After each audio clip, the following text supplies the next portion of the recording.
Hello and welcome to India Career Center, the one stop podcast for students, professionals, parents, and guardians. In every episode, we will try to deal with a current topic that needs expert advice related to career guidance, and career mentoring. Please welcome your host, Dr. S.B. Mishra, to the show. And happy listening. Ladies and gentlemen, welcome to another episode on India Career Center. I'm delighted to welcome today Mr. Anurag Sundarka, who is the co-founder of Jibra Learn.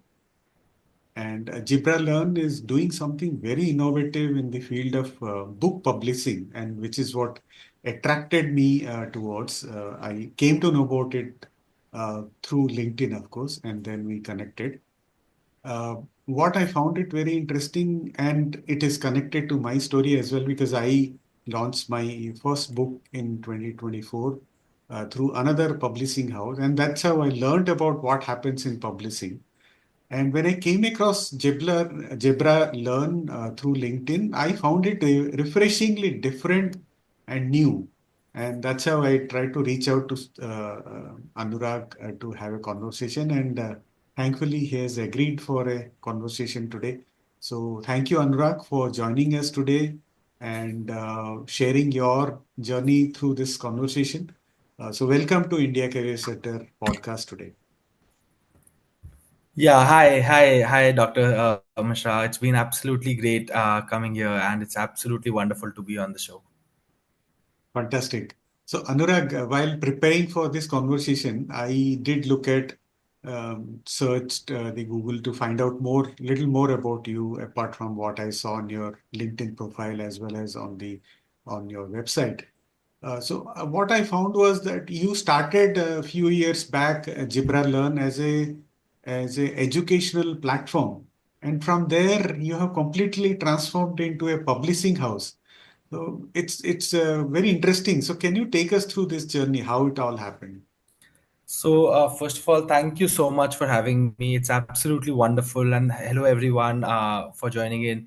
This is absolutely a pleasure, and I look forward to sharing our journey, and also I look forward to knowing more about your journey and all, going so on. Uh, so, see, to answer the question, how did the transition go? I'll start with a quick background about me. By education, I've completed my education in finance, completed my chartered financial analyst course. After that, I worked for a couple of years in the finance industry, particularly public equity side as a equity research analyst. That's how I started. And in 2019, we started Zebra Learn and Zebra Pro. The business had two parts back then.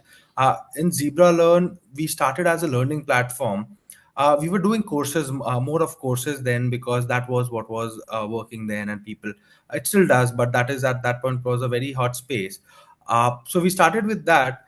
Over time we discovered, or also I published my first book in that process. Uh, and in that process I discovered the problems that an author faces, or problems that exist with publishing as a space, and to fix those or to work more on those, that is where we kind of started experimenting into books as a learning medium. So essentially, if you look at it, it's still an education platform. The core principles are still same. It's everything is pretty much the same except for the form factor. In learning through courses, you're learning through a video recorded format. Through books, you're still learning. The kind of books that we do are still very, very high end on learning. And those learning materials, but in a written format, in a words format, that's how we go about it. So yeah, I think the transition has more been into the form factor more than the core principles. At the core, we're still an education platform, but yes, publishing is the means we do it. And now we have been extremely fortunate to work with some extremely good authors, and I think that is adding a lot of value to our readers, to our learners, because able to productize their knowledge, or get their knowledge without their time actively being involved. And that is the beauty of books. And that is something we that is how the transition happened. Also, I think I owe a lot to books. So I'll give you something about my education time. So there was a phase of about 1.5 years where I used to study at a place called Finacle Investment Academy. So there what we used to typically do was we used to go to that place at 8 in the morning, come home at 8 in the night, and 2 3 hours we had classes. And most of the time, other than that, we were reading books, we were reading annual reports. So it was purely reading, like for a year or so, more than that actually. And that is where my love for books and my I would say my I keep going back to it as a space to find all answers even today for all business. Okay, so you mentioned that you published your own book Yes. and learned about the challenges and then tried to fix. So at Gibra Learn, what are the areas which you have tried to fix? And prior to that, what are the challenges you faced Sure. as a first time publisher? What challenges you faced and how you're trying to address them in Gibra Learn? So I'll begin with my journey, what my experience was, and talking to publishers and literature agents, and just researching the industry. Um, my experience was the quality of content was secondary for a success of book. Uh, Primary thing that mattered was how many people could the author reach out directly themselves. The basically what we call within publishing distribution. What was the author's distribution? For example, someone with 1 million followers could write a mediocre book, and that book would be read more widely as compared to someone who's exceptionally smart and has far better content and knowledge to share, but will not be able to do so because they will not have those followers, they will not have those distribution directly for them, and because they have been in other forms of life, maybe which is not more consumer facing. So that is the first problem that we identified from a reader perspective, that content is not really the king. Marketing is, Mhm. which is something we did not, or to me did not do. I did not like it. Somewhere content had to. And having said that, I can't say that we have completely removed it, but I think we are very proud to say or think that we don't optimize at all in our author selection process basis on how many followers you have or how many people know of you. We purely optimize on what's your work been like, what's your journey been like, and we sign the contract very late. Basically, we get the index done, we get some sense of how the content will look like from the authors. Is it making sense for the reader? We test all our content on three principles: how exhaustive it is, how actionable it is, and how relevant it is for the audience. Meaning, it should be complete, it should be something that one can act on, and it should be about you, not about some other country or some other geography. So that is why we are trying to bring focus back to content. That was one of the largest problem statements that I identified working as a first time author. um, Second thing I think is also from a reader's angle. From a reader's angle, the completion rate of books is down, mainly because of attention span, mainly because of things like things like maybe Instagram reels and short form of content, maybe video content, all these things, and just content as a whole. So there, what we did was we have a research and development team in our business, which is like so what we did was, as an experiment, we did take about 2 weeks there. We identified different learning mechanisms. How do people learn? And we identified about 36 to 37, again, not an exhaustive list, which, like, books is one of them. Podcast is another format, short form content, and all of these. So we identified all those things. And our experience was that whenever someone is serious about education, serious about meaning they want to learn something holistically or completely, something that's critical to them, only two three things that work for them is maybe a live course, maybe a recorded course, maybe a book. YouTube and all these will not be directly relevant when it comes to learning a um, new piece of a new skill. For example, let's say you want to learn about, Let's let's say say how to investment. Let's say investment. let's say you want to learn about investments. So now, to learn about investments, you can't start at Instagram reels. You cannot start with YouTube. You'll have to start with a book, you'll have to start with a course. So the raw form of learning still remains intact. Only the incremental learning has moved from books to something like an Instagram reels, to something like a YouTube, and that adds a tremendous amount of value on something that you already are familiar with. So that is how we bifurcate, I think, the core source of learning and newer sources of learning. And in that target audience, the people who are reading or learning a new skill, in that target audience, the reading rate is still very high. So these are two, three learnings that we had when we started publishing. That learning rates across are not low. Learning rates where there is a need to learn a new skill, that is where learning rates are pretty high. And secondly, and before that, we don't want to be in a space where content is written based on distribution. It should be written based on merit. I think these are two things that Zebra Learn has been successfully, we have been able to solve for successfully. I'll tell you how. In our process, we, again, as I said, we don't pick based on distribution.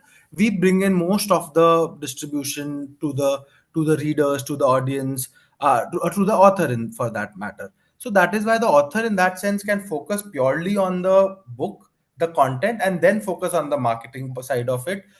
So that allows the author to do the right things, or focus on the right things, and also allows us to work with the authors that actually people would want to hear about. Having said that, nothing against people who have distribution. Again, they've shown their value and worth in people um, in front of a large audience, and again, that is a very separate discussion, but we don't want to optimize on that. That's how we think about it. Second thing, about completion rates. So how we do books at Zebra Learn, we do three things in all our books. Number one, our books are supposed to be very actionable. We optimize a lot on actionability of a book. Number two, our books are very visual in nature. So if you check out some of our books, these are very, very visual. These are very easy to read with. Easy to read because they're not black and white text. There are a lot of colors, a lot of pictures. So idea is very serious content, but lot of fun and lot of engagement in the presentation. And third thing is, we have a layer of what we call value adds. So value adds, meaning, we have a book which has a set of podcasts with it.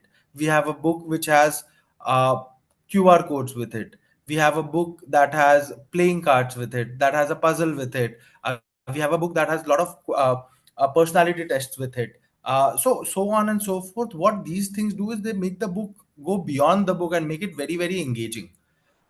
So this is how we are trying to lead to better completion rates of books, as compared to books just being bought and kept on a shelf.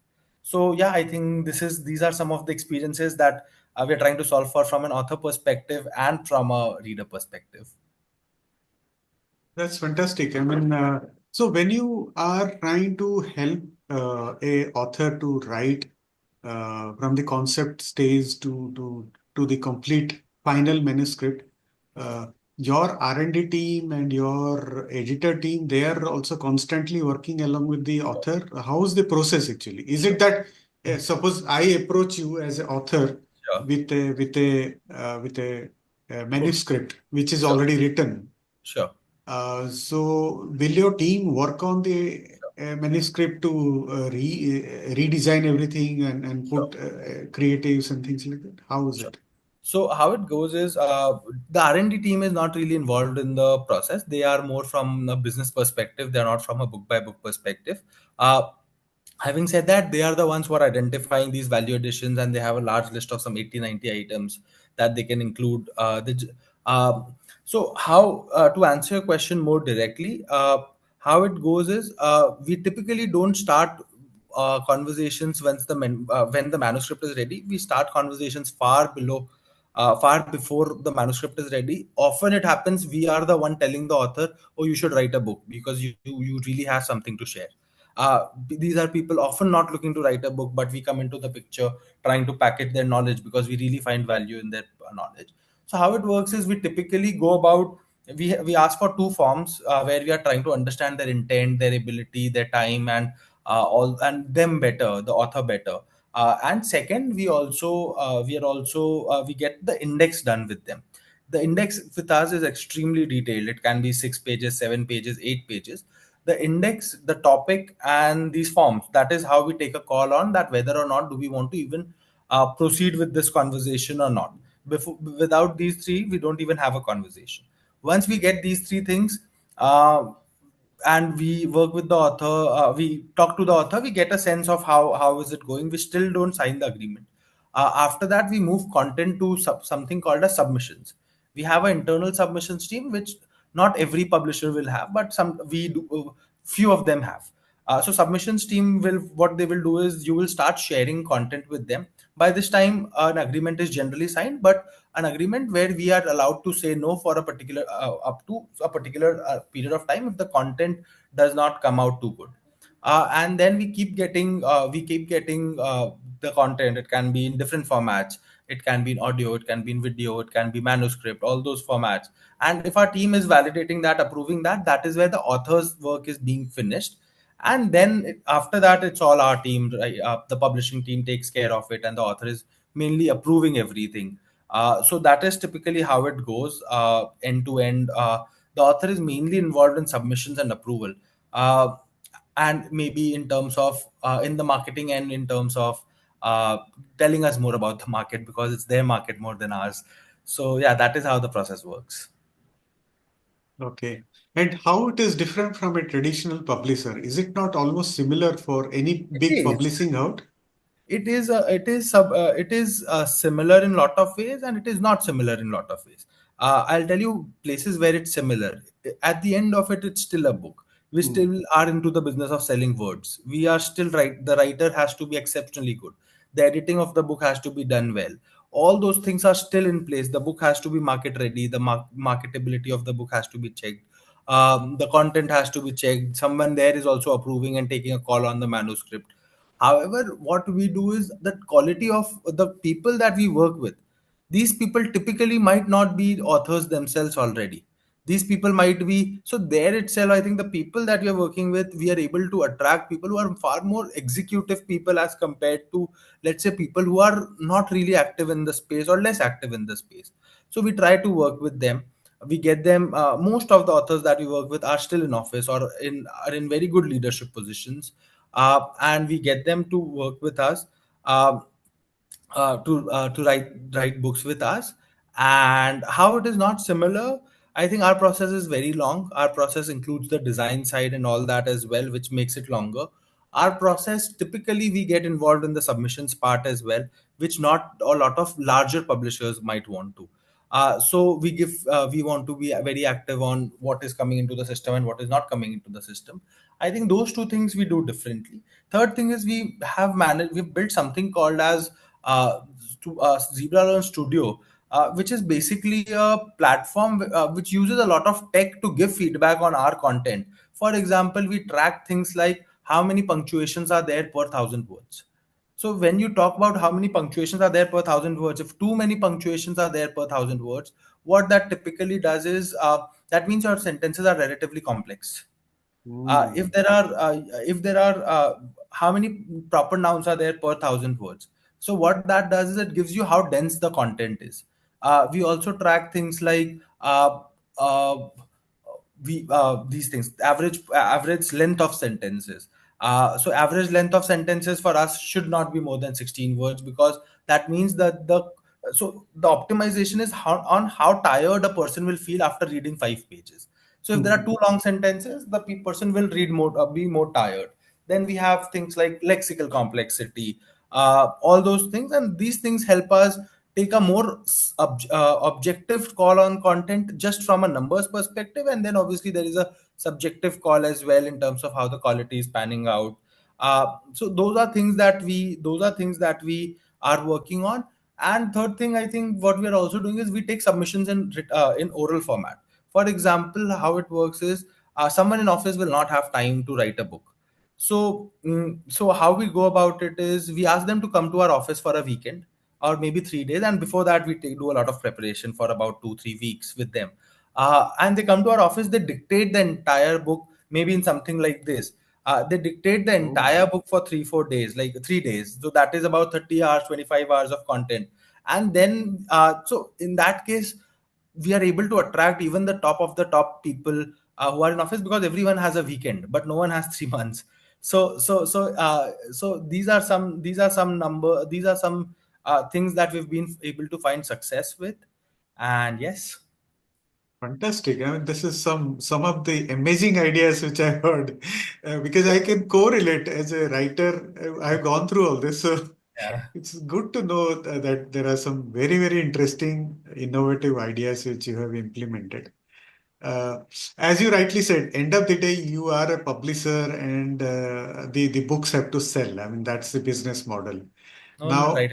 Said. being different is good, but also it has to translate into success. So, what are the different challenges and opportunities what you see from the Zebra Learn perspective? See, opportunities are abundant. Opportunities are uh, almost everyone is a reader. So for us, the world is the market. Obviously, we have to be smart about it. We can't have the world as the market.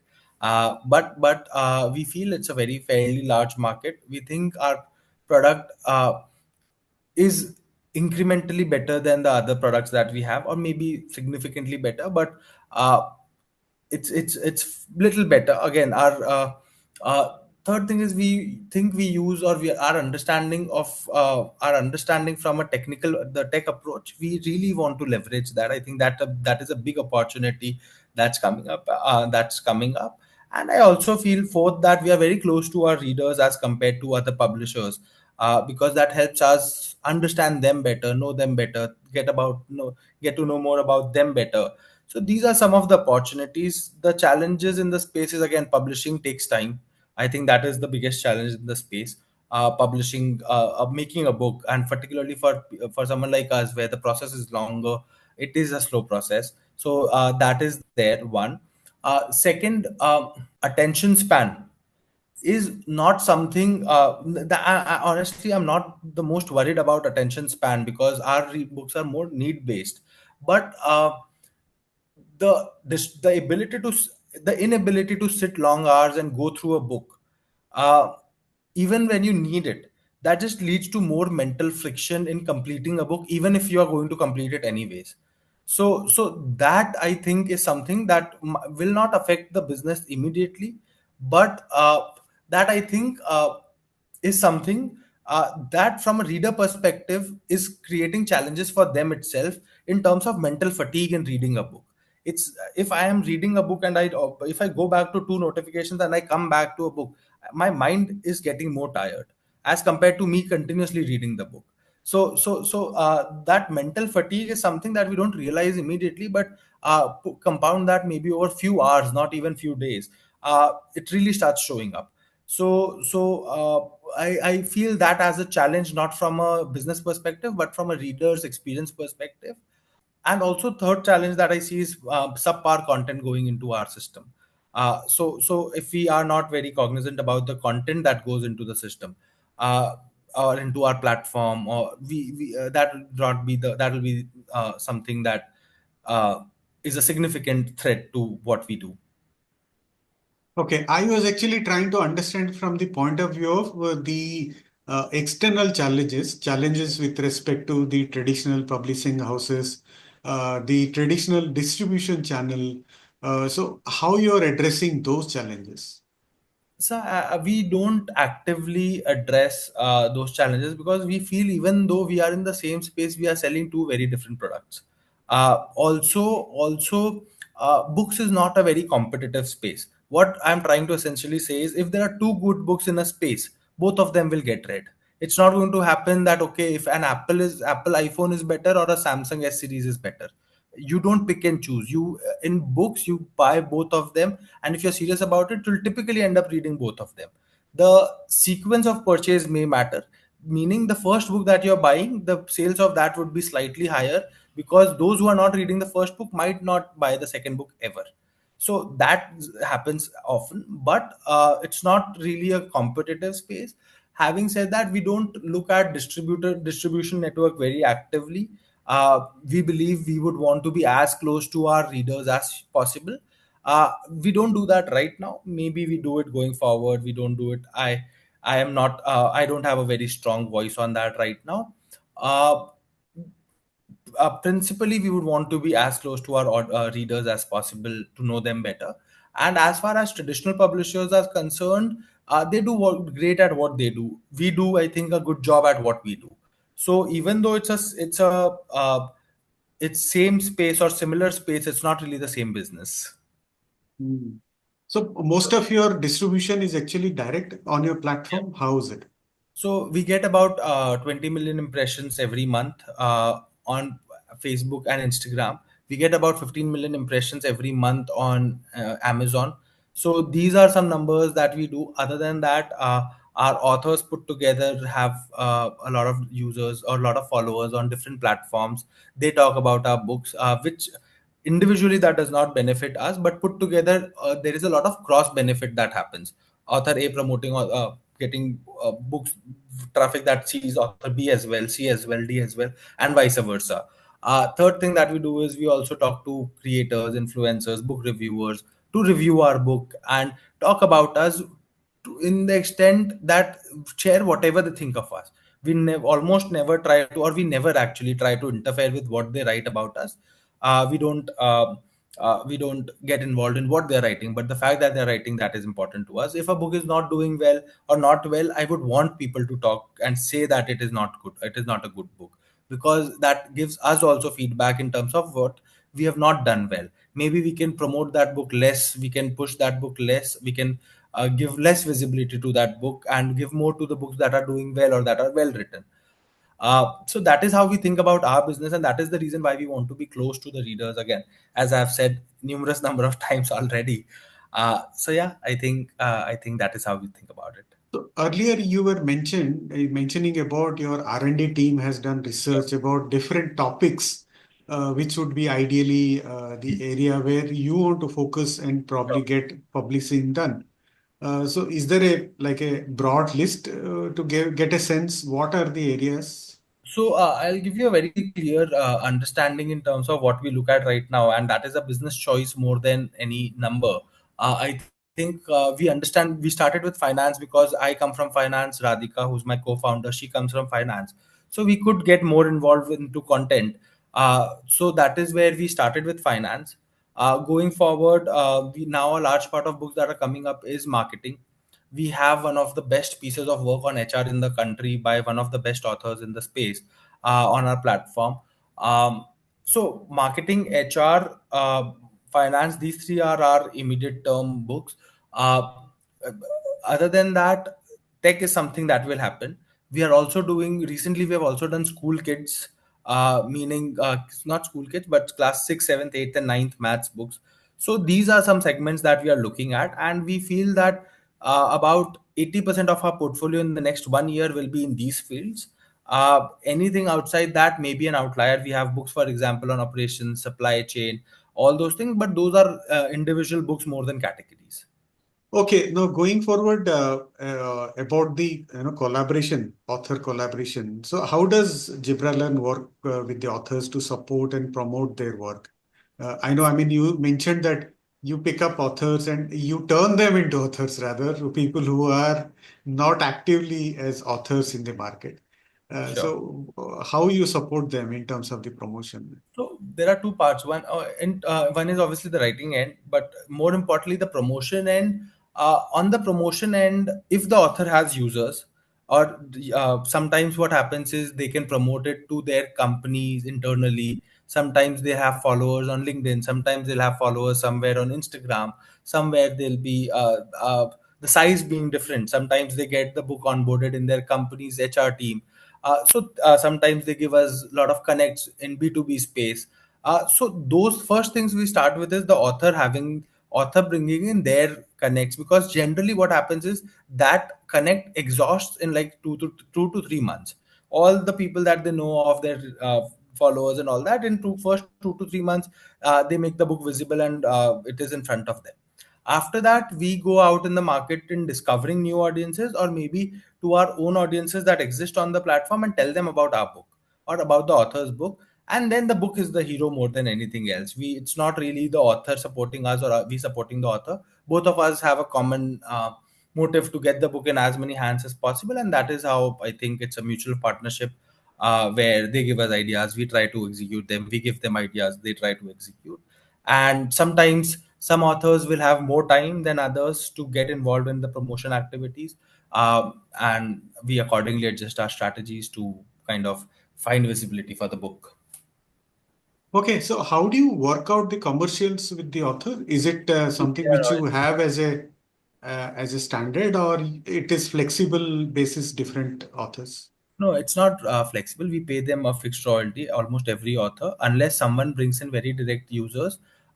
We generally give them slightly higher numbers because we save on marketing costs. So it's always fair to pass that a bit of that to the author. Having said that, that's not really a focus area for us when we sign authors. When we do sign authors based on based on the brand value or brand equity of the companies that they work with, but we'd never sign authors based on the followers and all that. Um uh, so yeah, I think pay a fixed number. We pay a fixed number to almost all our almost all our authors that are on our, let's say, on our platform.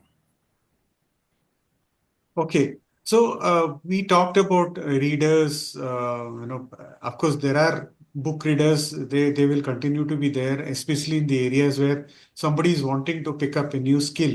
You rightly mentioned that. But in general, reading books is something which is still, I don't know. In my personal view, probably it is a virtue which is diminishing with every progress of future. So to reinstate or bring back reading as a habit, is there some specific initiative which you can think of, or if you are already doing something through Gibra Learn? I think you said two parts. One that I could hear before the disturbance was uh, that reading is going down, and second, how can we make it more engaging? Mhm. Uh, I'll take it up one by one, and obviously I have vested interests, and I am biased to my own views because I run a publishing business. So first thing that we do here is, um, when it comes to reading as a declining habit, what we generally believe is that content consumption as a space has gone up quite significantly. Mm. Meaning, initially, if people were consuming maybe half an hour of content a day, right now that number might be 3 hours, 4 hours a day, and general masses. In that, reading as a pie of that has gone down significantly. Meaning, let's say if you were consuming content of for half an hour, maybe 15 minutes would be something that you are reading. Now, you've out of 4 hours, even if you're reading for 20 minutes, that seems as if the reading has gone down significantly. So our understanding based on the numbers that we've been able to identify is that reading as a piece of content consumption, or reading, the proportion of reading from total content consumption has gone down drastically, but content consumption as a whole, as a pie, has grown very significantly. So if you look at reading in absolute terms, in that case it has been steady, it has been growing in single digits, is what we understand, is our biased view of the world, but is something that we feel is validated by data, and our business is also able to give us some sort of validation that we kind of look for in the space. So that is about one. Second, in terms of making the book more engaging, I think we have a layer of what we call value adds. So as I mentioned earlier, these things are what makes the book more engaging. For example, playing cards with it. So now people can actually keep it with them and engage with the book and its content way after they have finished reading the book. So how it is happening is people are reading the book and keeping the flashcards on their table across, like for good. Second thing is, there's a book that has a podcast series with it. And that has some 60, 70 podcasts with some very, very good people talking very candidly about their field.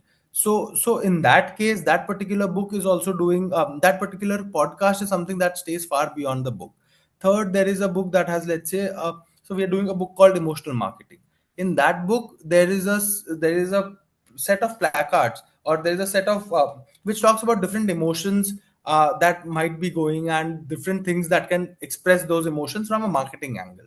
So those are things um, that we feel make the book extremely engaging after reading the book. Obviously there is content, obviously there is the author's experience and all those things which add value or which are valuable in themselves, but this is the added layer that goes on with it.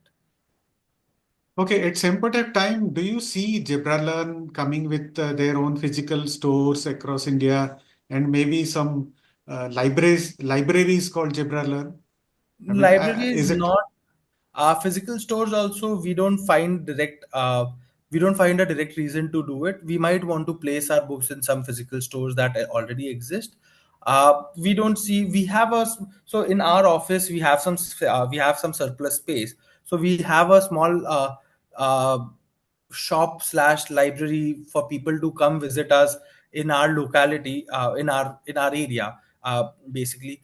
But we don't see a very we might have, I don't have a strong opinion on that. We might not. Yeah, I know. These are probably early days for you to see. Yeah, maybe we don't see a direct we don't. And our thesis has always been, let's see. For most business decisions, let's see.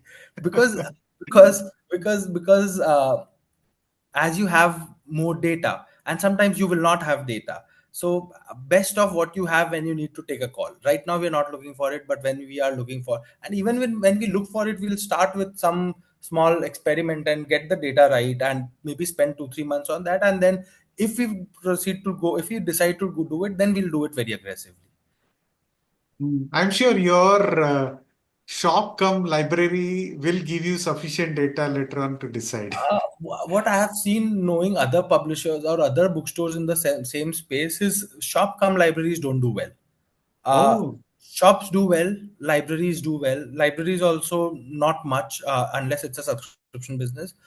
Shops, the moment you make when people start sitting on your in your shop, because the average order value in a bookstore is very low.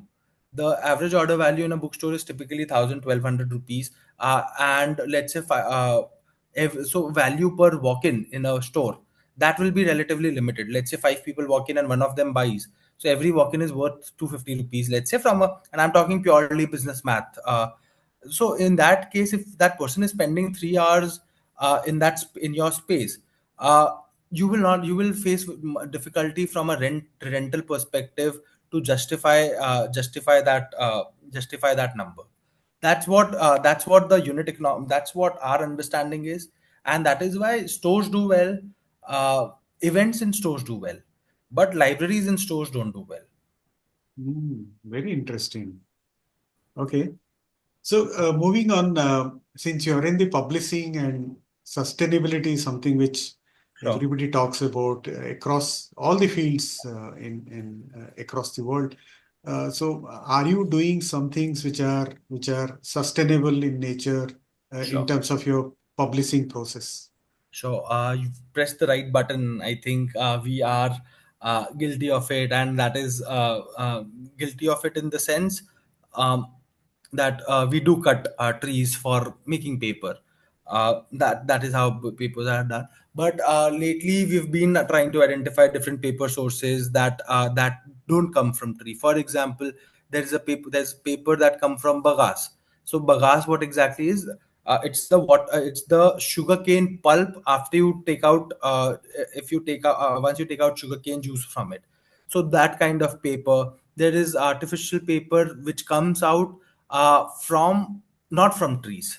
uh, so those are some things that we are looking at. Having said that, we have done few runs on them. Those bagasse paper was little less strong, and so we are trying to work that in how we can make it stronger. So we are taking up initiatives, and we want to reduce that. Also, we look to plant, or we have planted also. I think we have in the past about 17 trees every ton of paper that we consume. That is, those are two things. Again, we do wish to, or we do plan to invest more aggressively, and we are one of those people who are okay to buy much higher price point papers from sustainability perspective. What we are looking for is quality. The price sensitivity is very less. We are okay paying 10%, 15%, 20% extra on paper.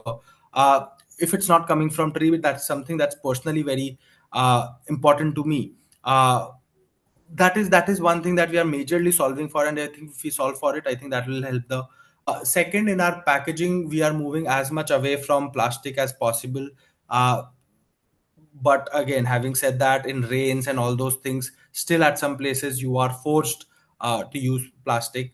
So yeah, these are few things that we are trying to actively do. Other than that, I think we are also very vocal. Other than sustainability, we are also some people, we are also very vocal about mental health. Into That's not really sustainability, but one of the causes that we talk about. So we have done a chain of stationery, or notebooks rather, not stationery.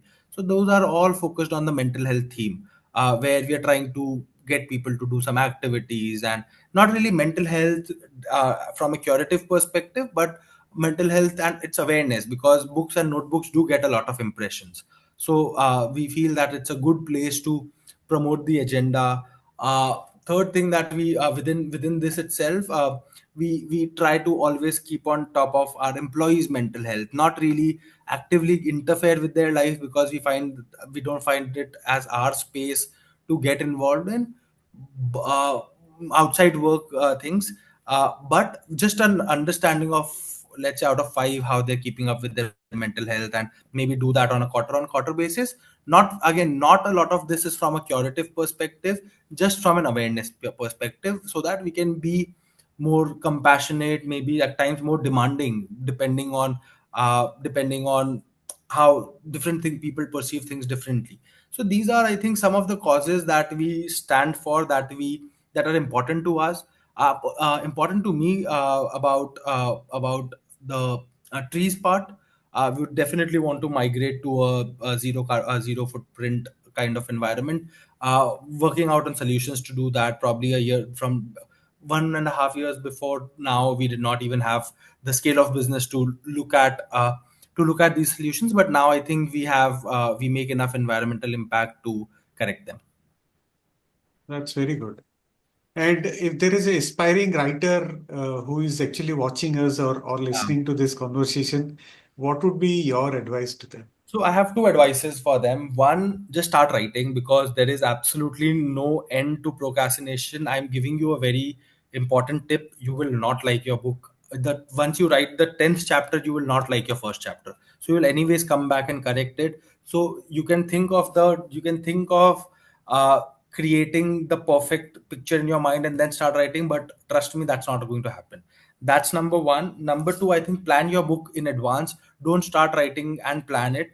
um, Plan your book, meaning have exactly what you want to write in a chapter, and then start writing the chapter.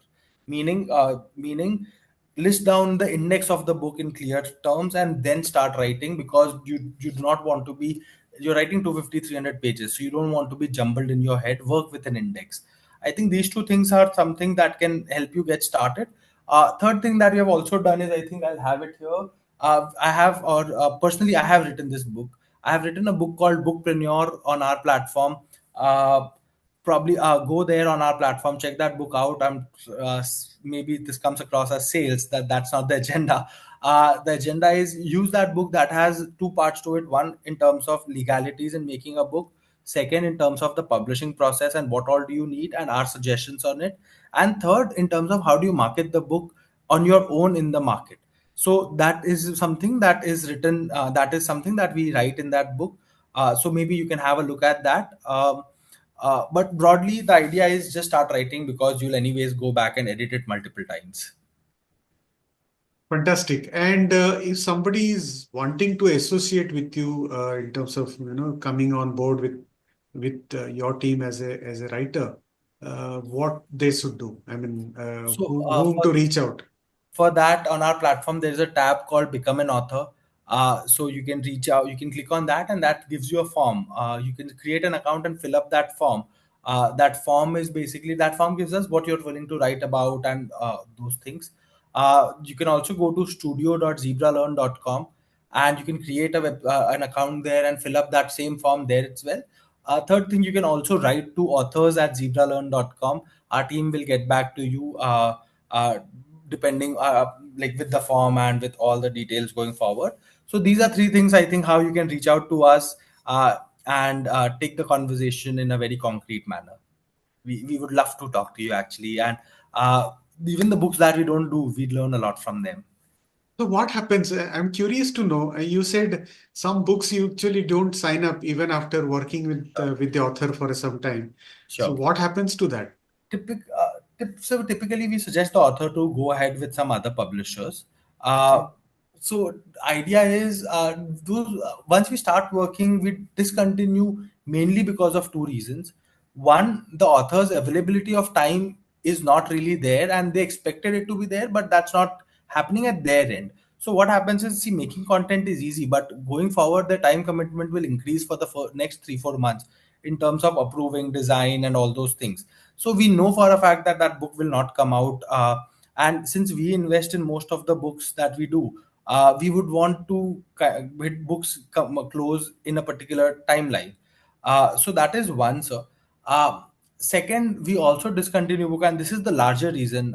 Mainly we discontinue books when we feel that there is any compromise in quality of a book. So what I mean by compromise in quality, sometimes the book is very generic in nature. It's not actionable. It's too much gyan. Meaning, how do you, for example, invest? So one point that we're discussing. So how do you invest cannot start with know what you want, figure out the different investment options. That is not the book that we would want to publish. Know what you want, meaning give us a path or give us an answer on how do you know what you want. uh, Hmm. Figure out an option. So what are the options? Talk about the options in great detail, and take Indian examples. So those are some things that we really do and really get into. So yeah, that is, I think, how we go about it. Fantastic. Anurag, it has been really fascinating to learn about your journey with Gibraltar and some of very, very interesting and innovative ideas which you have implemented in Gibraltar. I wish a lot of luck Thank you and so much, sir. success for Thank you. Gibraltar, and thank you for your time today. It was great honor to host you today. Thank you so much. It has been absolutely wonderful to be on the show, and thank you everyone for hearing me and Sir talk. It's absolutely a pleasure to be on the show, and for your kind words throughout. And right now, I really appreciate them, and thank you for your be a part of your show. I actually look forward to kind of hear back what people have to say. Fantastic. Thank you so much. Thank you. Hope you enjoyed this episode. We sincerely wish you could take something from our conversation today and be able to apply it to your life in a positive way. We value your feedback. This can help us improve our future episodes. So share your thoughts to serve you better. If you want us to focus on a topic which you think is of importance, let us know. We will share our expertise in future episodes. So, see you soon with a new topic and help you in your career journey.